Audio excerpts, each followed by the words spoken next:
오늘 함께 보실 하나님의 말씀은 에베소서 6장 10절에서 17절 말씀입니다.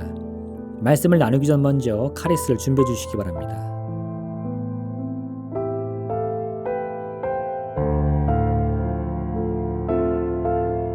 끝으로 너희가 주 안에서와 그 힘의 능력으로 강건하여지고 마귀의 관계를 능히 대적하기 위하여 하나님의 전신갑주를 입으라.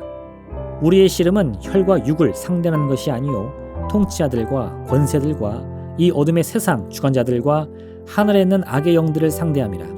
그러므로 하나님의 전신갑주를 취하라. 이는 악한 날에 너희가 능히 대적하고 모든 일을 행한 후에 서기 위함이라.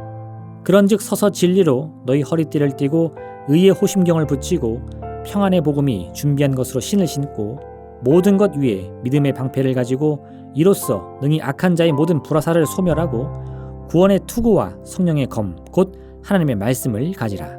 아멘.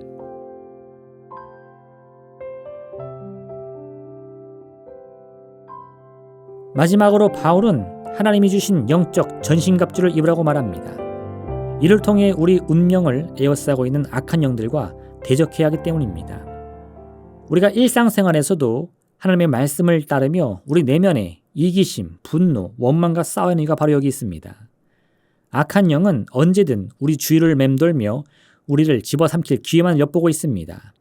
한순간이라도 방심하여 우리 마음과 생각을 욕심과 교만에 내어주는 순간 이 악한 영은 그 기회를 놓치지 않고 반드시 우리를 공격하여 넘어뜨릴 것입니다. 따라서 우리는 언제든 이 악한 영들의 공격을 막고 승리하기 위해 항상 주님의 말씀으로 이루어진 영적인 전신갑주를 입어야 합니다. 이 전신갑주는 다른 것이 아닙니다. 악한 영과 싸워 이길 승리의 마음인 것입니다. 육신의 싸움에서 가장 중요한 것은 무기의 성능입니다. 가지고 있는 무기가 얼마나 강하고 튼튼한가에 따라서 싸움의 승패가 결정됩니다. 그러나 영적 싸움에서는 아무리 강력한 무기라고 할지라도 아무 소용이 없습니다. 오히려 영적 싸움의 승패를 결정짓는 가장 중요한 요인은 바로 이 싸움을 향한 승리의 열정입니다. 히브리서 11장은 믿음이 바라는 것들의 실상이요 보이지 않는 것들의 증거라고 말씀합니다. 무슨 뜻일까요? 우리 눈에 보이는 실상과 증거는 본래 우리 마음의 믿음으로부터 비롯된다는 것입니다. 눈에 보이는 세계는 나타난 것으로 말미암아 된 것이 아니라 오직 믿음으로 된 것이라고도 말씀합니다. 즉 우리가 눈으로 보고 있는 이 세상은 본래 우리 마음과 생각 속에 있는 믿음에서 비롯된 것입니다. 한 아버지가 자신의 귀신 들린 아이를 치료해달라며 예수님의 제자들을 찾아왔습니다. 제자들은 예수님께서 어떻게 귀신을 쫓아냈는지 기억을 더듬으면서 자신들이 보고 들었던 바를 그대로 행했습니다. 하지만 아이를 괴롭히고 있는 귀신은 꼼짝도 하지 않았습니다. 다급해진 부모는 제자들을 다그치기 시작했습니다. 일본 예수님께서 무슨 일인지를 물으셨습니다. 아이의 아버지가 자초지종을 설명하면서 예수님께서 하실 수 있거든 자신의 아이를 좀 도와달라고 간청합니다. 예수님께서는 할 수 있거든이 무슨 말이냐, 믿는 자에게는 능히 하지 못할 일이 없느니라 말씀하십니다. 그때서야 이 아이의 아버지는 예수님께 손이 발이도록 빌면서 자신의 믿음 없음을 도와달라고 말합니다. 이 아버지는 그제서야 자신의 아이를 고치기 위해 필요한 것은 다른 것이 아닌 예수님께서 우리 아이를 반드시 고쳐주실 것이라는 굳은 믿음인 것을 깨닫게 된 것입니다. 우리의 운명을 바꾸는 위대한 힘은 눈에 보이는 것으로 말미암는 것이 아닙니다. 보이지 않는 믿음이야말로 저주와 고통으로부터 우리의 운명을 자유와 해방이 넘치는 기쁨과 평안으로 이끌 수 있는 힘입니다. 그러므로 오늘 바울이 우리에게 요구한 것은 영적 전신갑주, 곧 믿음인 것입니다. 지금 우리 앞을 가로막고 있는 깊고 어두운 문제가 반드시 해결될 수 있다는 굳은 믿음인 것입니다. 이 믿음만 있다면 우리는 결코 패배하지 않습니다. 거센 유혹과 공격이 다가와도 믿음의 전신갑주로 능히 악한 영들의 공격을 다 견딜 수 있기 때문입니다. 믿음은 우리 눈에 보이지 않고 우리 귀에 들리지 않지만 눈에 보이고 귀에 들리는 그 어떤 것들보다 더 깊고 크게 우리의 삶에 영향을 미칩니다. 예수님께서 병으로 죽었던 회당장 야이로의 딸을 다시 살리셨다는 소문이 퍼지기 시작했습니다. 하루는 예수님께서 그 후에 길을 가시는데 두 맹인이 뒤를 따라오며 다윗의 자손 예수여 우리를 불쌍히 여기소서 큰 소리로 외쳤습니다. 예수님께서 그들을 향해서 내가 능히 이 일 할 줄을 믿느냐 물으시니 그들은 그렇다라고 당당히 고백합니다.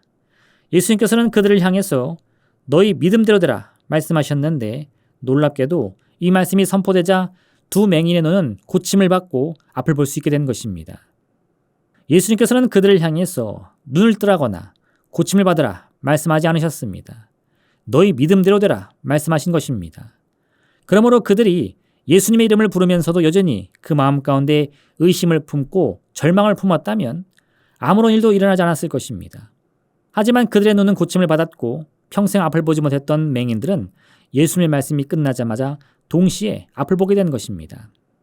이 둘은 죽은 아이를 다시 살리신 나사렛 예수라면 자신들의 아픈 눈도 반드시 고칠 수 있을 것이라는 믿음과 소망이 있었던 것입니다. 그 마음을 가지고 예수님을 만나서 다윗의 자손 예수여 우리를 불쌍히 여기소서 간절히 외쳤던 것입니다. 우리의 운명을 바꾸는 힘은 오직 믿음인 것을 기억하시기 바랍니다. 우리 주님께서 우리의 질고를 지고 채찍에 맞음으로 우리가 이미 나음을 입었다는 사실을 반드시 기억해야 합니다. 우리는 우리의 공로를 쌓거나 혹은 구걸하듯 주님께 매달려 응답받는 것이 아닙니다. 주님께서 이미 그 생명 버려 우리의 모든 필요와 쓸 것을 다 예비해 놓고 기다리고 계시는 것입니다.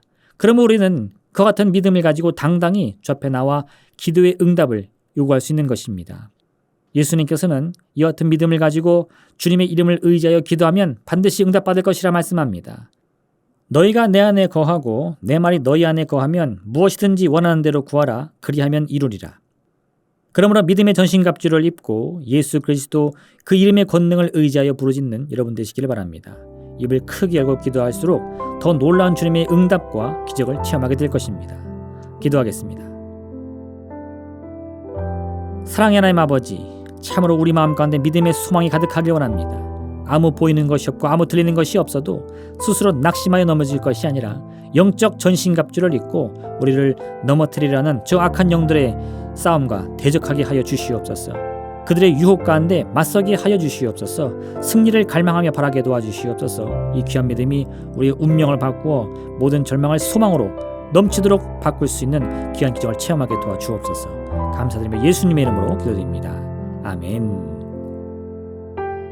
하늘에 계신 우리 아버지, 아버지의 이름을 거룩하게 하시며 아버지의 나라가 오게 하시며 아버지의 뜻이 하늘에서와 같이 땅에서도 이루어지게 하소서. 오늘 우리에게 일용할 양식을 주시고 우리가 우리에게 잘못한 사람을 용서하여 준 것 같이 우리 죄를 용서하여 주시고 우리를 시험에 빠지지 않게 하시고 악에서 구하소서. 나라와 권능과 영광이 영원히 아버지의 것입니다. 아멘.